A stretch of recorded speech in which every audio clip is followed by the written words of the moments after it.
Alright, so that's where we're at so far. So, this side is painted or primed, whatever you want to call it, because I really haven't decided if I'm going to put another piece of over that or not. I probably will.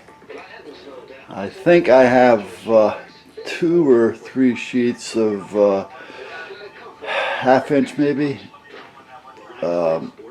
finished on one side, plywood. I'm not positive, I have to look. However, though, I did paint this same color. Even though if I do decide to cover it, at least I know whatever's under it had been painted and primed and kind of like sealed a little bit, so I don't have to worry about it rotting beneath real quick anyway. Like I say, I'm not a big fan of this OSB board, but we will see. So that's where we're at with that so far. I took out the internet extension that I had up there, where that little cord is hanging, and I actually put it in the shed outside, the other side of the driveway, because it has more of a direct line of sight with the system in the house, as well as from there to here. It's still within a short distance, so I don't have to worry about it.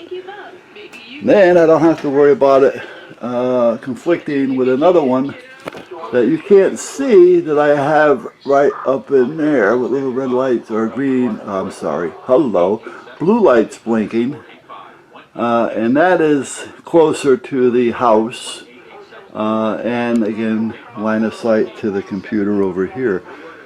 So I think I'm going to be alright with that setup.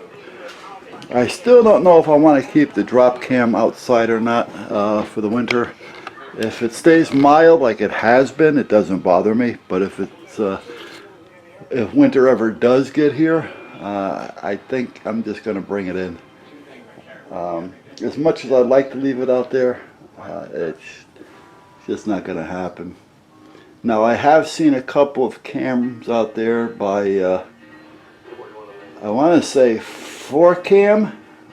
I don't know if I'm pronouncing that correctly or not. And they do have an outdoor wireless camera for like $159. So, that would almost be worth my while to do that.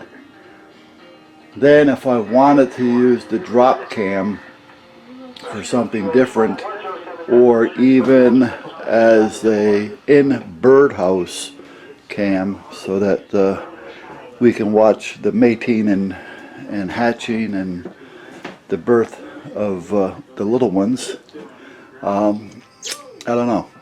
So that, I mean, that would be the perfect size. And if I do that particular birdhouse, because once I get this done, I have a project. I have to build a 6-foot long 8-unit birdhouse, right? Heated on top of it all, so I can always put that cam in one of those, and there's a 99% chance of it being used. Because, like I say, I must have, oh, I couldn't even tell you.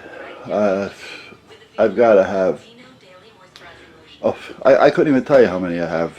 You know, over 10, over 15 birdhouses throughout the property, and they are all filled. Either all winter, all summer, there's always something in them. I even put them up. Actually, there's some of them are so high that I don't want to go back up there to even clean them out. But it seems like they just keep using them over and over again anyway. I did put cedar in the bottom of them all. That's supposed to help fight any type of growth or bacteria. I don't know for sure. So they all have cedar in them, but you know, and there's 3 of them. There's a 1 unit, a 2 unit, and a 3 unit up there that I never had a chance to place. That the wife wanted me to put up someplace. So that's where they are for now. They got bricks on them to keep them in place. They've got dark tops on them so that they will draw the heat.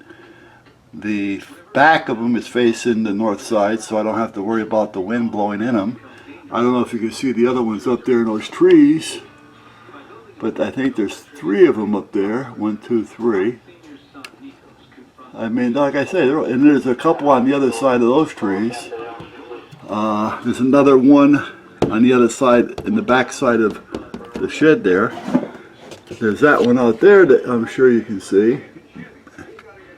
That holds 12. That's a condo. Alright. There's more that you probably can't see. Well, there's another white one there in the tree. There's a 2-unit that's sitting on a stump. That stump is about 30, maybe 40 feet in front of the white one that's hanging in that tree. And then there's some more over there, and they're all over the place. That's all there is to it. And there's a bird feeder down there that holds 40 pounds of feed in the hopper. And there's another one like that in front of the kitchen window, so the wife can watch them. There's 3 bird houses there because they're there all winter, believe it or not. And you see them going in and out, feeding their youngins and bringing their youngins out on the little perch and, you know, pushing them off for their maiden voyage. So it's interesting to watch them. The wife enjoys watching them when she's doing dishes and things. So the only thing we don't see a lot around here, I think I've seen 1 or 2, but never to where I can say they're always going to be there, and that's the hummingbirds. Now, I even had a hummingbird feeder out, and once in a while, like I say, you may see 1 or 2 next to the sunflower plants, but that was about it. So we'll see what happens. And way up on the other side of the property, the wife wants me to build a couple of bat houses. So I have to research that. That's a little bit different. So we'll see what happens. Because bats, believe it or not, are good to keep the bugs away. Oh yeah, a good family of bats can keep my yard clean. So, but anyway, I'm getting off track here. I diversed. So that's where I'm at. Now the only thing that I have to finish off after all this dries is this little corner piece. Unfortunately, I ran out of that paint. I have tons of paint. I have all different color paints. So I'll see if I can find something close to that. If not, what I will do is try to mix something close.